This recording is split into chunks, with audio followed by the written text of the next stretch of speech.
to that really I feel like reflects what we talked about behind the scenes was that we talked about how in the Atlanta Masjid of Al-Islam and like what I felt from the indigenous Muslim community here, predominantly African American, there was like that real sense of more genuine camaraderie, but at the same time, and in communities like that, and also like communities like, let's say, Pittsburgh, which are predominantly like Black and Latino converts, would you say, what would you say is something other than what we already previously discussed is needed to empower communities? Because Latinos and Black people were the fastest growing group accepting Islam, and and I'm not gonna say this out of arrogance, but like in many ways we're becoming new faces of Islam. So I would, and you being married to a Latino, is she a convert? Well, I'm not married now. Oh, sorry. And edit that part out. Okay, yeah, let's edit that. I Okay. will. Yeah. Okay, but anyways, but as we see this community growing, and now we're developing it, what would you say are the other things that are needed to like nurture this growing community of converts that look like me, look like you, and also like people who look like Brother Andy and etc. Right. Knowledge. We got to gain knowledge. Knowledge of this deen, but not just in the jurisprudence. As I mentioned before, all the things we mentioned before in terms of the sciences of Islam. But we need people who can specialize. And I think that's the biggest part of specializations, and then teaching within those specializations.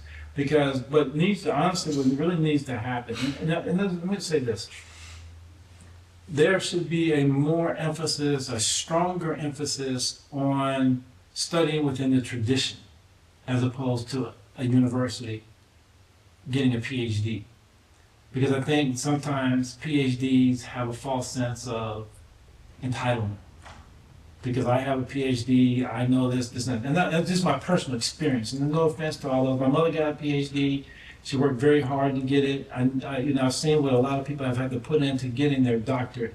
So I'm not by no means trying to belittle anyone that has developed and worked hard in this academic sphere. However, there is a difference between a person who is taken from a sheikh, who's taken from a sheikh, who's taken from a sheikh, who's taken from a sheikh, who's taken from a sheikh, who's taken from a tabi'een to a tabi'een to a sahaba who took it from the Prophet sallallahu alaihi wasallam. This is different than someone who's gone to a university-style program or a university program in general and has received their doctorate.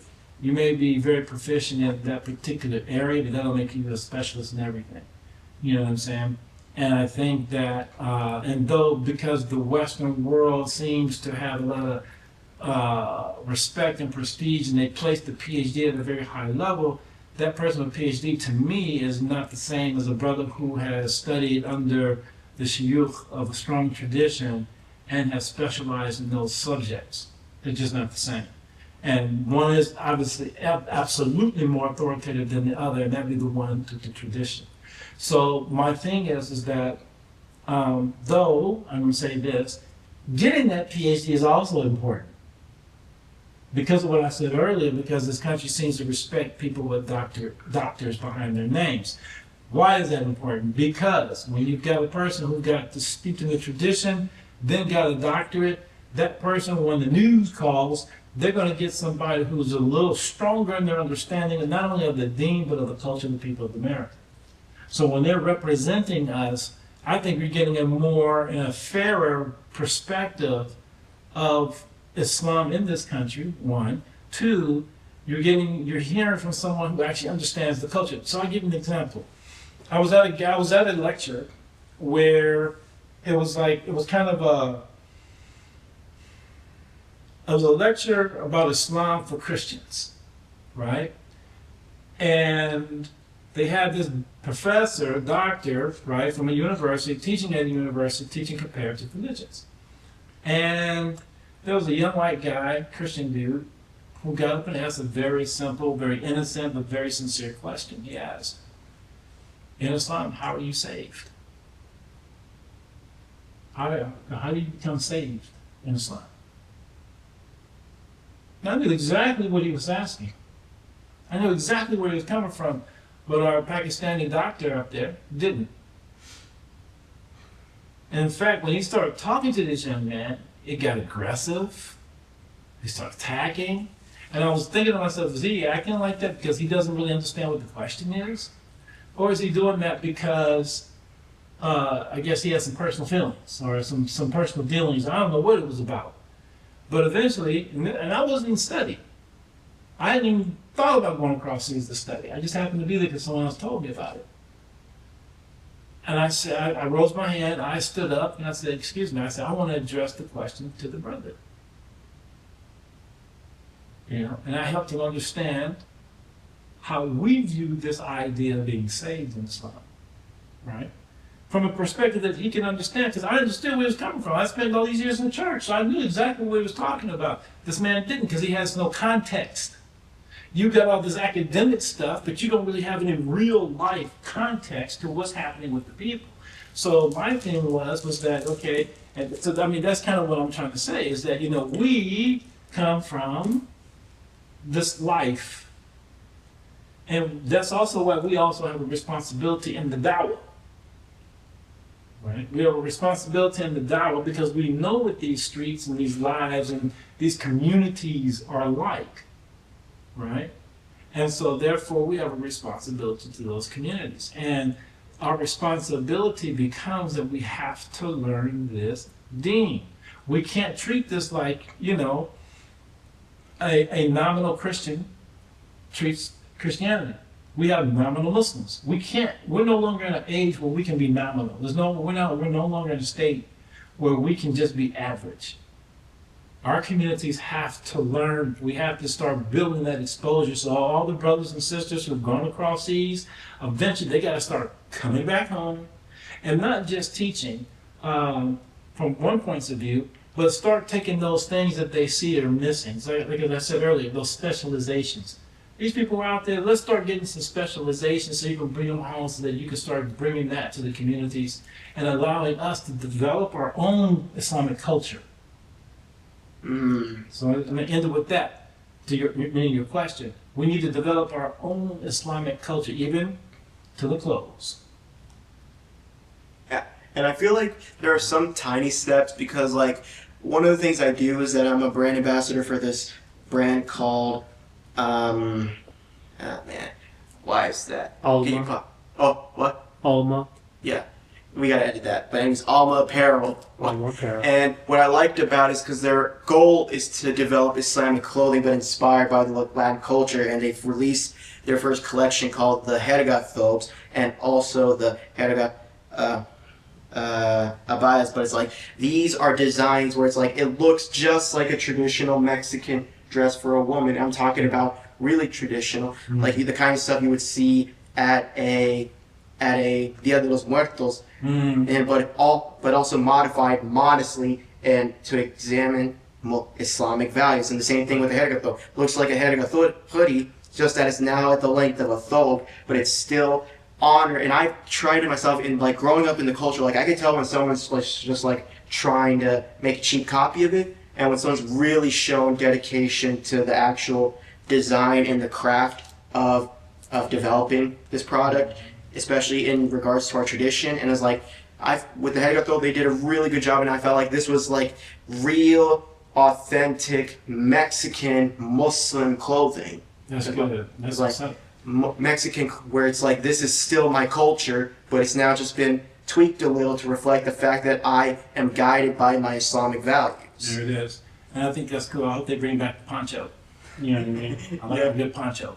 I have one, and like when I first brought it to the master, like people was like, "What the heck is that?" But then when I told him, it was like, "This is what it is," and my boss himself said, "Wow!" And like when I explained further aspects of Mexican clothing, like, Kevin, a lot of your clothing just seems Muslim to me. And it's like, I feel that's a good sign where it's like, where we showcase the fact that especially with our heritages, we have like this ability to go, like, honor our heritage, but also go back to, like, we are Muslim, and like we have an attachment in the past why not combine it, but also at the same time be in a place where we're moving forward, where we're like, this is us now.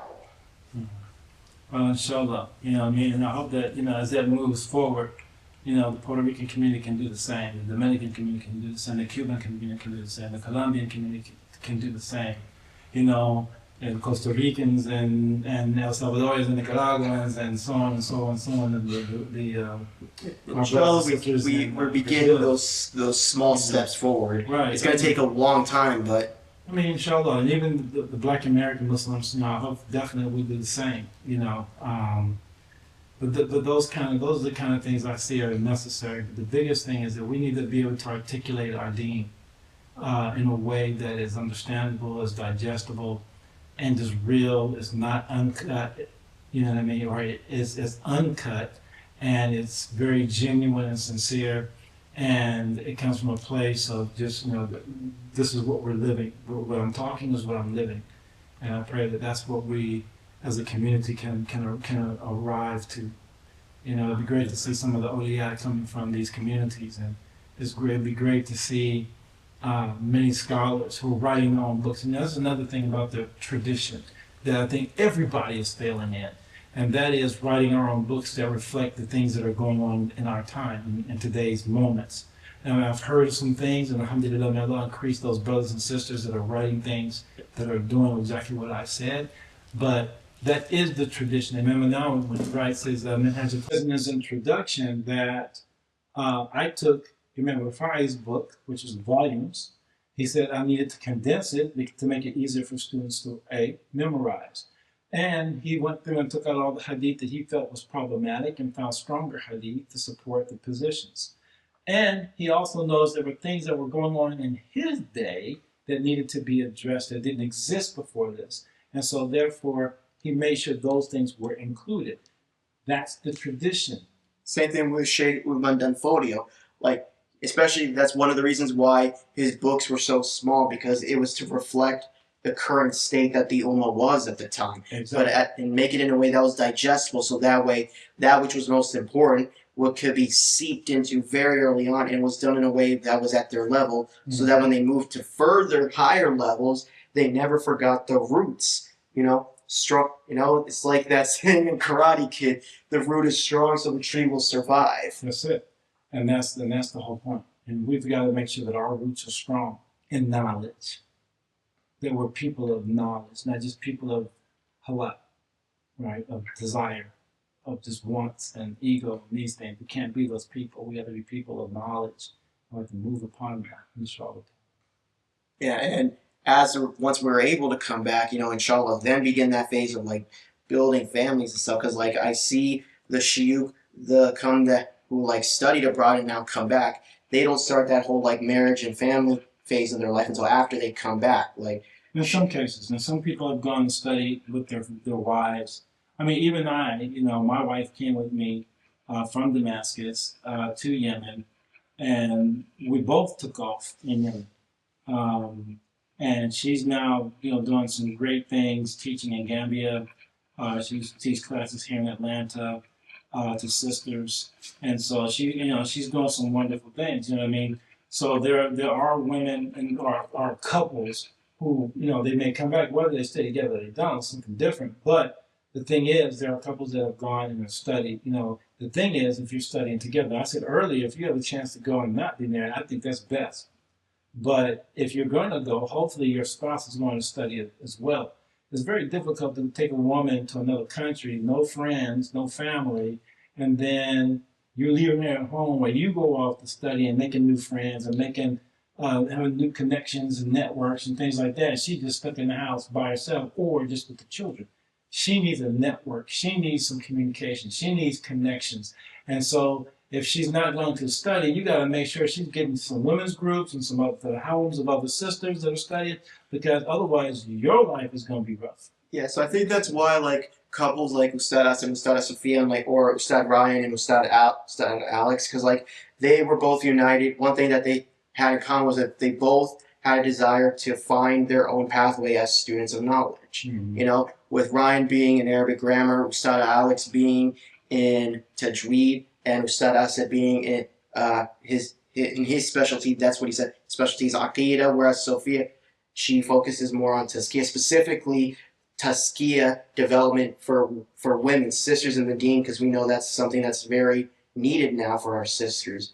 So like it's having that common desire of seeking knowledge, but at the same time, it's like, this is what you're meant to do, this is what your wife is meant to do, but at the same time, you both have a shared desire to gather that ilm and then come back and serve the community. Now, one thing I'll say about the people you mentioned, they're all in one community. And so there can be, and there probably were, some directives given to each one to be the things that they are. And some nudging and some nurturing for them to be what they are.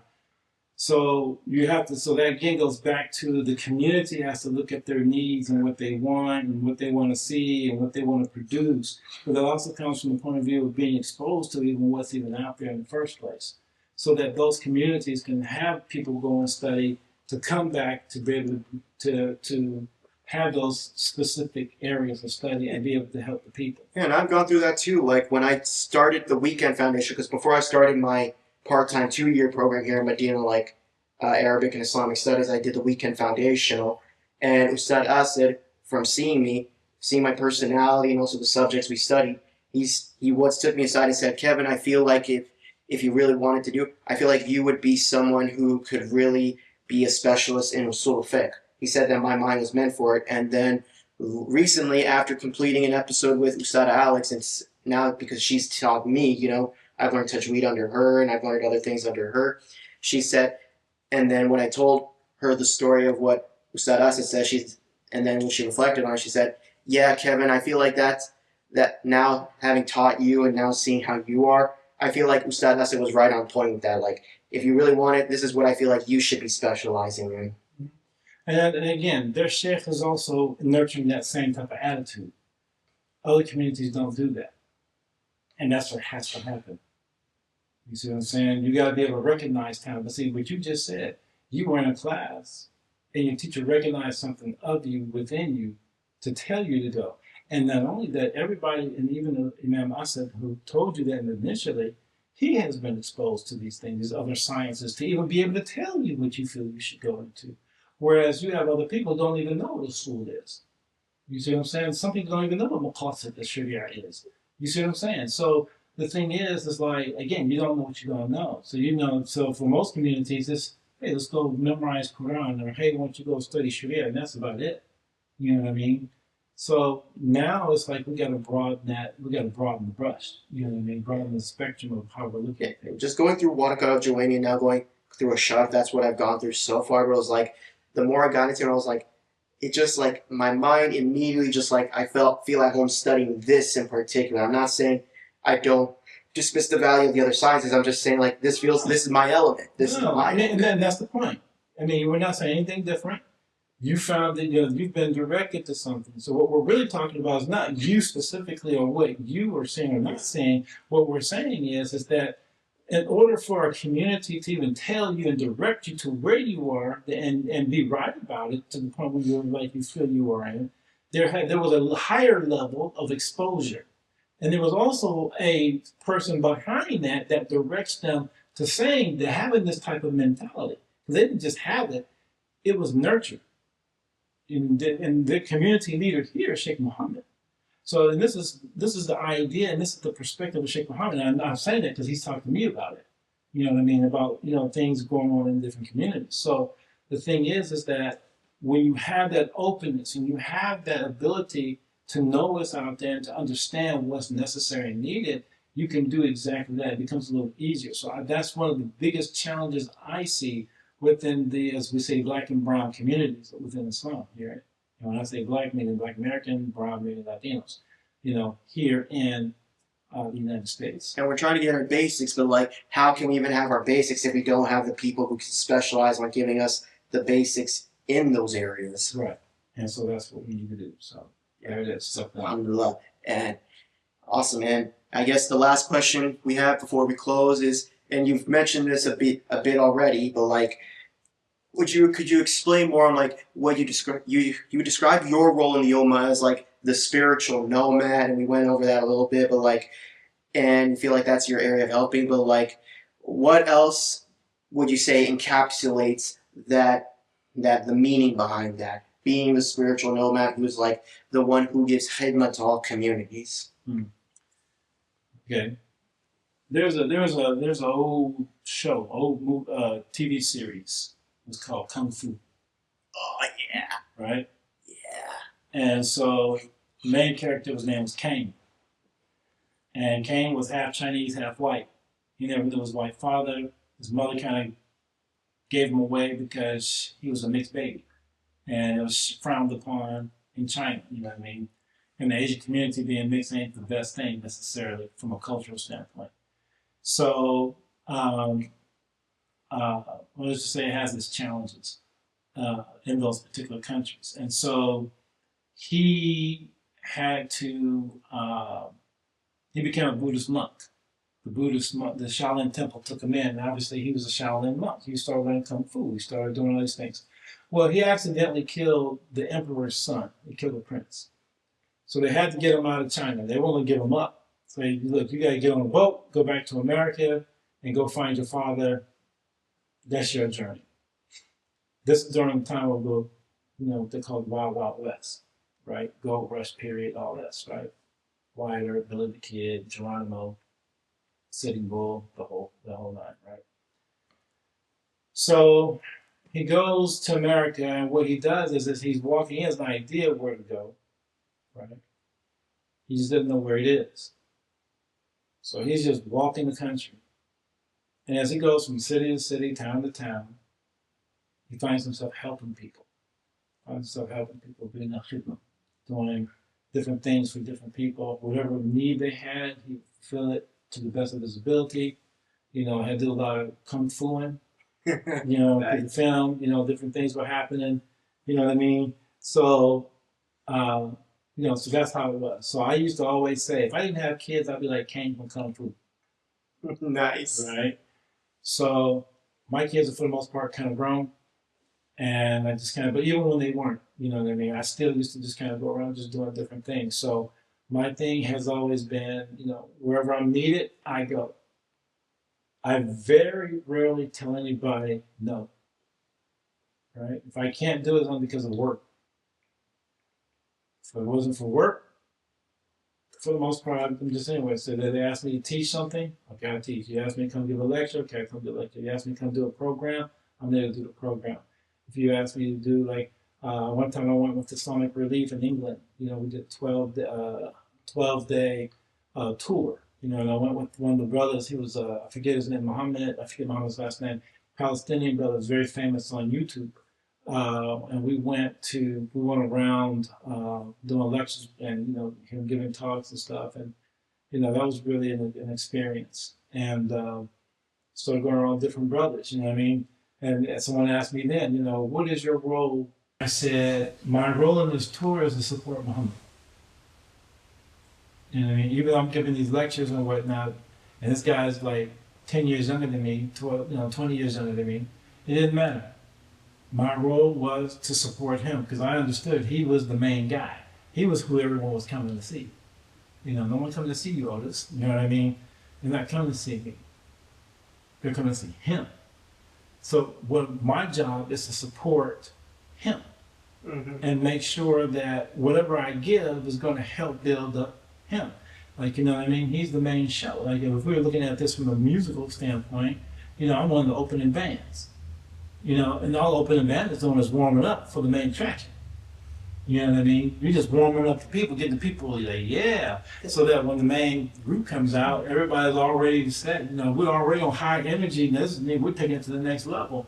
So that's the same thing. I'm here to help provide an environment that allows people to go to the next level, so that when he does come up, he can do what he needs to do. It's very beneficial for this to hear because, I feel, and Jason, Andy, and I we're still in the beginning stages of we're kind of embracing that kind of role.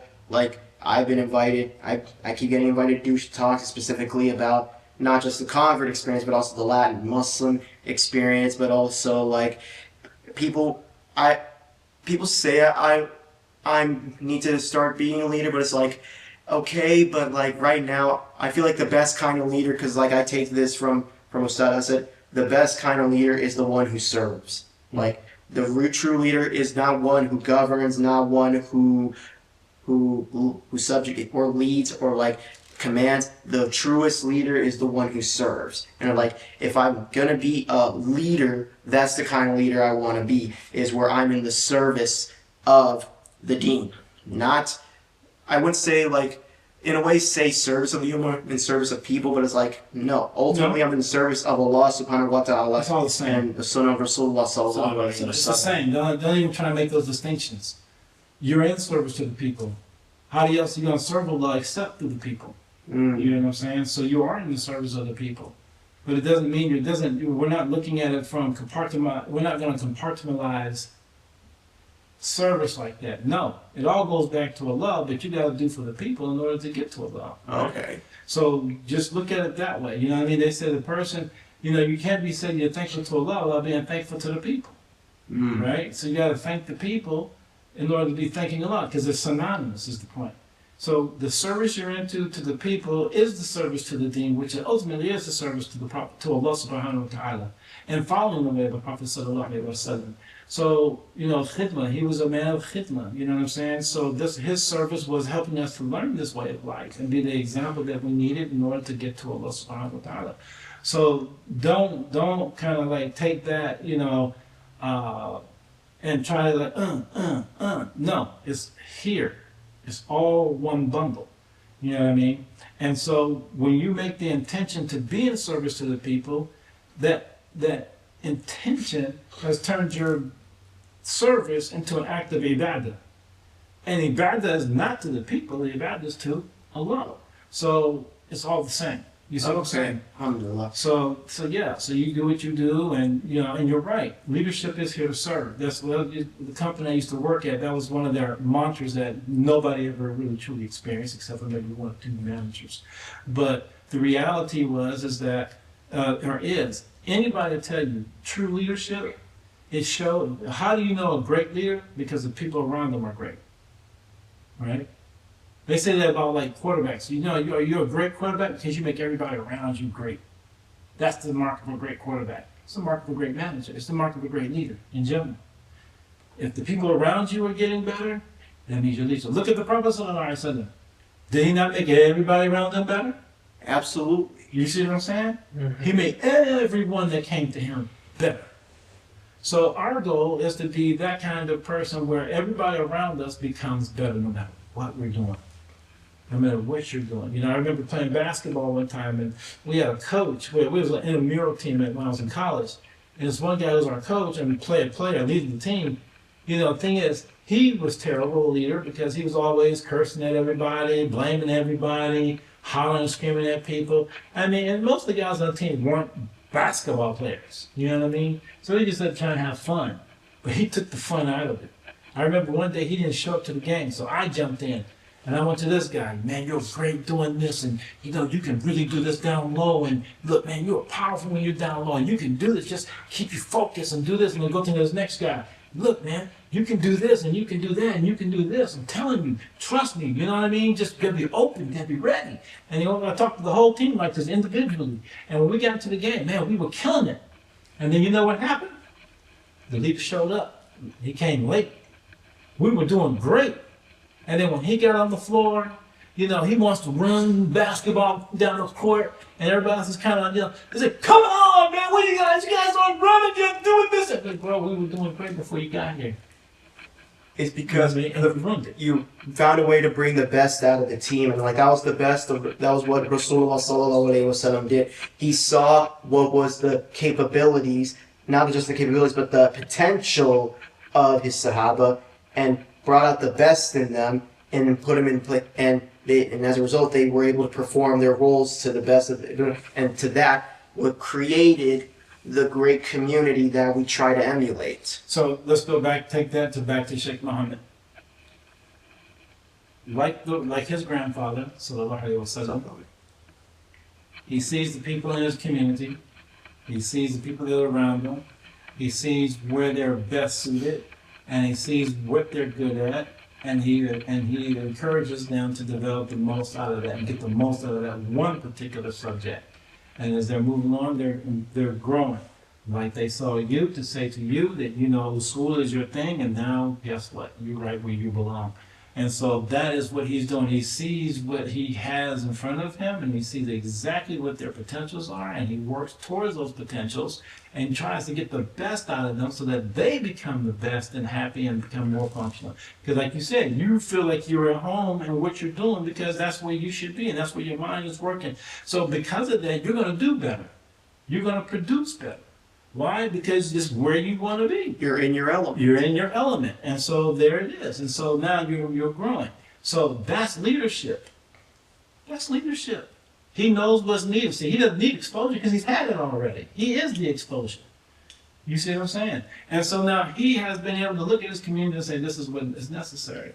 We need more of that in all these other communities, in our black communities, in our Latino communities, our mixed communities. This is what we need. Yeah, and that's when it comes to studying. But like one of my, what I want to pursue, I wouldn't as a career, but like a calling is that becoming a chaplain and like again speaking with Ostada Sofia, who's a chaplain herself, and then speaking with other brothers like Shane Atkinson, and he referred me to other chaplains who are specifically in correctionals because that's what I want to do, and getting to know me and also like my backstory because like I have family who was in that environment, in that life, and it was like from just meeting you, Kevin, we could see like this is something that you're meant to do, and like the specific skill set that's needed, like even if you don't have it completely now, we know you have the potential to develop it. So go develop it. And that's what we're talking about. And that again goes back to the leadership and that quality. Leadership is to serve. And service comes a lot of ways. But the main thing is that the people around you are getting better. If you're a leader of a group of people and everybody in that group has not gotten better, you suck. You stink as a leader. You shouldn't be a leader, period. It's not about you, it's about the people around you, period. And with that, may Allah bring us all tawfiq. Ameen, man. And so, alhamdulillah, so as a result, and I feel like we've gotten as much as we possibly can, and City Jamal, would you please do us the honor of closing us off to a dua, but like, as we conclude this podcast, I just want to say, may Allah Ta'ala continue to elevate us to the best of our abilities, best of our potentials. May He guide us to that which we are meant to be. May He continue to purify us, to purify our intentions, purify our potentials, and bring us to the best of ourselves. And so, Sidi Jamal, if you may, close us off with a dua, and we can call this a night, inshallah. Inshallah. Bismillahirrahmanirrahim. Allah, we ask and pray that you will continue to guide us all and strengthen us. We ask that we are able to see you and divest ourselves from the rest of this dunya. We ask and pray that our focus is only on you. Oh Allah, we ask and pray that you bless us and nurture us. Oh Allah, nurture Rahmah to be within our character, Rahim to be part of our character, generosity to be part of our character, gentleness to be part of our character, concern, justice, and to be just. Oh Allah, bless these things to be part of our character. Oh Allah, we ask and pray that you elevate us. Oh Allah, elevate this community, elevate all of our communities. Oh Allah, all of our communities. Oh Allah. We ask and pray that you would help us to become what we need to become to help spread this deen. We ask that you help us to become what we need to become to help preserve this deen, although you are the preserver of this deen, because this is your deen, not ours. Well, we thank you for the privilege of being a part of this deen. And we ask and pray that we do more with the gifts that you've given us. We ask that you allow us to do more with the things that you've allowed us to be a part of. We ask and pray that you will continue to open us up and open our hearts, O Allah, and fill it with your nur, fill it with your knowledge, fill it with understanding, O Allah. We ask and pray that you will forgive us for all of our sins, and we ask that you will pardon us from those sins as well. O Allah, we ask and pray that you will protect us from the evil of this life and all the things that you've created of evil, O Allah, even the evil that exists within ourselves. Oh Allah, we ask and pray that you open our minds and hearts, oh Allah, and our souls, oh Allah, and bless us to know our secrets. Oh Allah, we ask and pray that you will continue to look upon us with the eye of Rahmah. Oh Allah, we ask that you will look upon us with the eye of Kiram. Oh Allah, we ask that you look upon us with the eye of Rahim. Oh Allah, we ask and pray that you will continue to bless us and guide us and strengthen us and make firm our feet on the Sirat al-Mustaqim. Ya Arhamar Rahimin, Ya Arhamar Rahimin, walhamdulillahi rabbil alameen. That concludes this podcast. Thank you. And this has been another Assalamu alaikum wa rahmatullahi wa barakatuh.